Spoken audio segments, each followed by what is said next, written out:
Good Friday to everybody. Hey, today we have the 2014 BMW R1200RT. This baby has got the build sheet on it reads like the Old Testament, maybe the New Testament, the Last Testament, because it's just amazing the amount of things that got stuck onto this motorcycle. Speaking about sticking things onto this motorcycle, we just put a set of new Michelin Road 5 GTs on this bike, and we got a video coming up on Sunday for you on that. If you hit the subscribe button, hit that little bell icon, and on Sunday you're going to get a little notification to show you how we do the tires at home with your own tools rather than at the shop. This is, I have no idea what the color is. It's a blue color. It's kind of a blue grayish. Anyway, so let's take a look at this bike. It really, you know, so 2014, we've got some new things. It's got the water boxers, so the bike is no longer just air cooled, no longer air and oil cooled. It is air, oil, and water cooled. Along with that upgrade came a few more ponies. So came up to, I think, 120 something horsepower, and about the same in torque. And of course, if you've been paying attention, they've done another upgrade in 2019, and that gave it a few more ponies as well with a shift camera. Was that in 2020? No, well, yeah, I can't remember when the shift cam came out. Maybe you can tell me below. Anyhow, some new old technology there to say it's 1980s new technology from Honda, basically, to use a separate cam to give it more power. Anyways, that's, I think, 2019 and newer. So this bike, let's take a look at some of the add-ons and extras really quick. Why don't we have this central locking button? That's so you don't have to use the key. You can just lock all the bags by pressing the button when the key's in it. You can get the keyless ignition, so you have a key fob and a key, because you still need the key. So I don't know why. Anyways, I wouldn't want that particularly. It's a cool function, but not necessarily a great one, because if you end up leaving your key at the gas station, you can still drive away, and you won't know that you didn't have the key until you turn it back off, and then you're, you know, calling your wife for a ride. What else do we have here? So we've got the stereo option on this bike as well. Come around to this side. We've got the stereo integrated into the dash and the side panel. I may do a quick video on how you program your FM stations, because that's seems to be a difficult thing. We've got navigation. It actually has the GPS with it as well. Cruise control, of course, heated grips, heated seats, front and rear. Most of these things are options on everything, so it's on all the bikes. So we got the electronic windscreen. We'll show you that here in a minute. Along with the suspension package, because it's got a suspension package on it. It has the ride modes, and it has the shift assist. It has the dynamic performance package. What else do we have on this bike? It's got it's got the light pro. They call everything pro. Light pro, shift pro, shift assist pro, hill control pro. These little rings inside the lights light up. It's a cool little factor. It's not that expensive an option, but it is would be really expensive to add it later if you wanted it. We have the top box, and within the top box, these are kind of cool because they put little assists in here so that it opens up with the kind of like hydraulic things that holds it up in place. And we've got the bags in all the cases, which is really cool. So what else? We have the high seat. So this one has the high seat option. It's like a $570 option to have that seat as a high option. I have the seat in the low setting, but it's the high seat. Basically, I think it adds about an inch to the overall height of the seat. And for me, 32-inch inseam, the high seat in the low position is absolutely perfect. Alright guys, a couple of things we have here to talk about. When I look at this bike, you kind of look down in the depths of this bike, you can tell it really has been changed quite a bit. Some of these refreshes are interesting. I think they say this is like sort of, in a sense, the third generation. So we reviewed a 2002, we reviewed a 2009. This is a 2014. There's 3 different generations of bikes. Within those, there were definitely changes to the motor, changes to the braking system. So along the way, if you're really looking at the details, you find different things. But one of the things that I noticed, if I look down in the frame here, I can tell that this frame is completely different from all the other RTs that I've seen. So this is a completely tubular frame throughout, which is really cool, I guess. You know, it's definitely a different type of upgrade. It means it's a fully different system. Actually, the rake and trail on this bike is different than it was before. And another thing I noticed, so this rear seat is really bolted in place, whereas before, when you remove the front seat, you could actually just pull the rear seat out, and there was a little, you know, the computer system and everything. It's really kind of bolted in place now, so you really just can't remove it as easily. And you're given a few other things that are, you know, added onto this bike. There's these little shields here. You have radiators in here, so the fairings have been changed, but not so much that it doesn't retain that look of the, you know, the older bikes. They've even put, if you look back here, there's little slices through the luggage for air channels. Looks more like for looks, but it's pretty cool. If you look down in here, you can see the big fan for this radiator over here, so the bike could just sit there and run all day long, and it'll keep itself cool. It's kind of a great idea about having, you know, a bit of a water-cooled bike as well. You can keep those running temperatures down so they can run more performance into the motor as well. I think we need to take it for a ride. With this bike, there's a couple of things you may notice. I mean, so there's some differences, of course, in the look, and they did update the look of this bike, but it retains that, you know, RT look.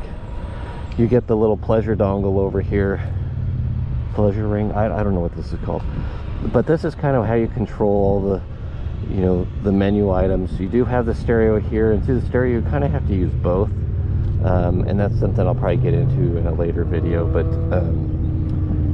But this is your basic thing. So when you first turn on the bike, if you just start turning that up, it's going to turn the stereo up because that's what it gets set on. The display here is adjustable, and if it's in the top setting, it has a little bit of play, and you might notice if you have one of these and you feel like the display is rattling a little bit, there's a little play in that top setting. So if you just move it down one setting, it'll stay in place without rattling. I don't know if that's sort of a defect or it's just that state of the top setting of the display. So I think there's only 3 positions, and it only moves a tiny bit. Well, let's go ahead and give her a ride, and we'll talk about some of the features along the way. That's really good. So this, just starting it up, it's interesting because it doesn't have, in 2002 when you started up this motorcycle, it sort of shifted, and you got that, you know, when it's because the pistons aren't balanced at the really low RPM.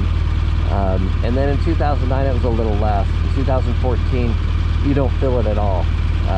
That kind of goes away. If I give it I should take it off the center stand here and do that. Alright, if I give it a little bit of gas, you just barely feel it move a tiny bit. In the 2009 you'd feel it just kind of move like that when you just give it a little bit of gas. In 2002 it would just move, it would kind of rock. So they've kind of been balancing the bike out a little bit more, but it still retains that, here's a display for our GPS there. Just click it to display it. It still retains that personality of the RT. That's one of the really awesome things, I think, that we all love about the RTs, is that they have a personality versus some of the other bikes. Give it a little parking lot ride here. With these new tires, this bike certainly is super easy to handle. The tires that were on here were the original tires when I picked it up, and so we swapped on a new set of the Road GTs, and I absolutely love them. Before it was sort of turning in, So when you start to turn the bike, the handlebars will want to, the bike will start to want to fall into the turn to a certain point. And once you got to a certain point, it wanted to fall out of the turn. Now it's a lot more neutral. So if you have handling characteristic problems on your motorcycle, a lot of times you can just beat tires. This is just fun to putt around in here. Really can turn this thing sharp in tiny little circles, super easy. It makes it a lot of fun.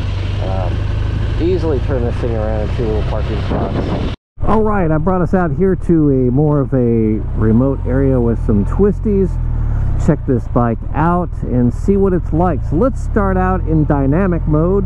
That's one of the upgraded options. You bring the bike into a dynamic mode.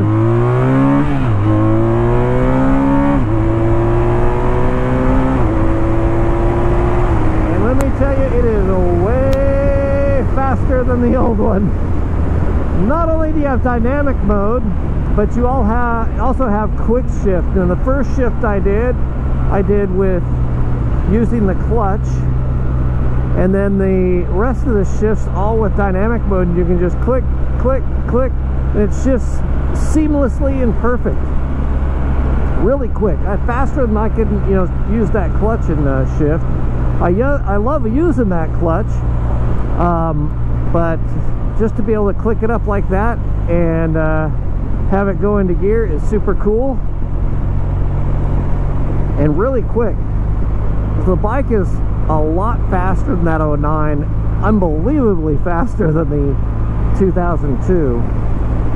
So that horsepower increase, which doesn't sound like a massive amount when you look at it on paper, really translates to a much faster motorcycle. And it also is a lot smoother throughout the whole rev range. Alright, so that's dynamic mode. What that did when I first hit dynamic mode, it put the suspension in hard, and it changes the way your throttle response is. So when you give it a little bit of throttle, you're giving it more throttle. Since it's all ride-by-wire, they can program how much input you need to give on the throttle for how much throttle response you get. And so it's a lot quicker throttle response in dynamic mode. Now I'm going to go ahead and switch. That's the mode button on the right hand side, and I'm going to switch that over to road mode, and it switches the suspension into a normal mode, and then the road, so it's a bit softer of a ride. And then the throttle, I can tell right away that I have to give more throttle input for how much throttle response I'm getting from the, I want to say carburetor, but from the throttle body. And so that's pretty nice. What ends up happening is it makes it a smoother ride for you and for your passenger. So when you have a passenger on, you take it out of dynamic mode, and you can just provide a smoother, it's easier for you to provide a smoother ride. Boy, this guy's going slow. I know it's, he's doing about 10 miles an hour under the speed limit here. Probably going to turn off, or maybe, I don't know. Anyway, so I can talk more about the bike. The suspension and the chassis feels a lot more, I want to call it planted or something. It's a more solid feeling than the other bikes. You don't feel any chassis flex in corners. And I put about a little over 400 miles on the bike so far, and I know going through corners and stuff, a lot less chassis flex than the older bikes, and you just have a more solid ride feel. The suspension, the changes in the different settings is a lot more apparent on this bike than it has been on other bikes. So when you go from firm to soft, you can really tell the difference. And then that dynamic mode, like, it feels like I give about, you're not changing how much power you're getting, you're just changing how quickly that power comes on with the throttle. And so in normal mode, we'll go on up the twisties here and just see how it feels. With new tires, the from transition from right to left to right is really smooth. These bikes feel like you can just lean them over really far, and I've talked about this on other opposed twin bikes. boxers is that the transition of weight, you don't have, the cylinders aren't straight up and down, so when you transition from one side to the other, it's still balanced all the time, and it gives you this really confidence-inspiring feel. You can bring this thing right to the pegs, no problem, just really easily, handles real smoothly. You can take it right on the line there and just sit there, or you can move it over. Now here's another thing, I can get on the brakes in these corners, like, and still turn. You can slam on the brakes, come into a corner and slam on the brakes. Now why can I do that and it still feels perfect?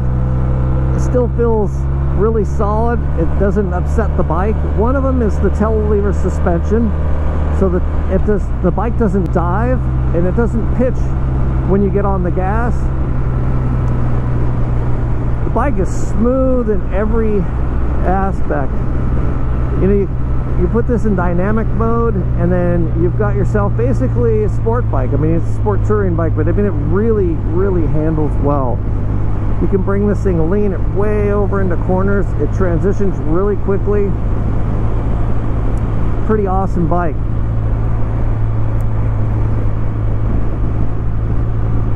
The bike is very smooth to up. Next week we'll have a video out on how this bike is comfortable with two passengers, so the passenger and their luggage, and how that works out. The 09 was fantastic. The 02 was pretty good. It was comfortable for two people. Now there's a difference in your seating, because the seat has gotten a little bit flatter through each generation, and what they found is that a flatter seat is more comfortable for a longer period of time. So you notice that the 02 RT, the seat is pretty round, and at the front it's very round, and it helps a little bit for touching the ground, but it also ends up being a little bit uncomfortable in a longer term ride, so they have to make that seat softer so that you kind of sink into it a little bit. On the 09, they've gone a little bit flatter. I heard people still complain about the seat. Boy, I could ride that. I've ridden that bike for over 12 hours at a time and found it to be pretty comfortable. This bike is even better. So the seat is a lot flatter. It looks like it's a lot flatter for the passenger as well, so we'll hear about that next week when we get our passenger on the back for a good extended ride. The comfort and ergonomics of the fairings, because they have changed the fairings a bit year over year, and on that 02, really good coverage. The windscreen needed to be up pretty high to give you the coverage you needed. You almost needed to look through that windscreen to have kind of yourself into a bubble. When you got to 09, the windscreen, you could keep it right at, for me, you could keep it right about eye level. Now you guys are sitting just a little bit lower than I am, but when I had it just under eye level so I could look over the screen, I was in that pocket of air. In this one, they've redesigned it again, and I'm clearly looking over the top of this windscreen, and I'm in that pocket of air very easily. I could actually lower it a little bit more and I'm still in that pocket. And that's a really nice thing. Standard on these bikes are these wind deflectors, and on my 2009 I had those added so they would add a little bit more protection up over the hands, and it also brings a little bit of air away from you on your shoulders. At the top here, it's allowing a little bit of air to come through, so you've got some ventilation at least. It's not just a complete bubble, and that's very helpful. I like these little wings. That's really helpful.